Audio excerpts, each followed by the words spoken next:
कुपवाड परिसरात चुरशीने 64% मतदान. सांगली, मिरज आणि विधानसभा मतदारसंघासाठी कुपवाड शहर परिसरातील मतदान केंद्रावर बुधवारी चुरशीने 64.29% मतदान झालेलं आहे. सर्वत्र शांततेत मतदान पार पडलं. शहरात औद्योगिक वसाहतीमधील कामगार आणि शेतकरी आणि महिलांनी सकाळी लवकर मतदान केलं. शहर आणि परिसरातील केंद्रात सकाळपासून मोठ्या प्रमाणात मतदारांची मतदानासाठी गर्दी पाहायला मिळाली आणि यामुळे मतदानाचा टक्का वाढलेला आहे. उन्हाच्या कडाक्यामुळे दुपारी काही मतदारांनी घराबाहेर येणं टाळलं. त्यानंतर विविध पक्षाच्या कार्यकर्त्यांनी मतदारांना आणण्यासाठी गाडीची सोय केली. मतदारांना मतदान केंद्रापर्यंत खेचण्यासाठी पक्षाच्या आणि अपक्षाच्या कार्यकर्त्यांकडून संपूर्ण दिवसभर मोठी चुरस निर्माण झाली होती.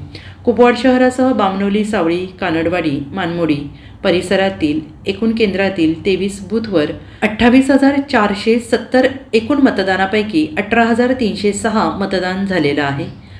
शहरातील विविध भागातील मतदान केंद्रावर सुमारे 64.29% मतदान झालं आहे. Bureau report, SBN Marathi, Kupwad.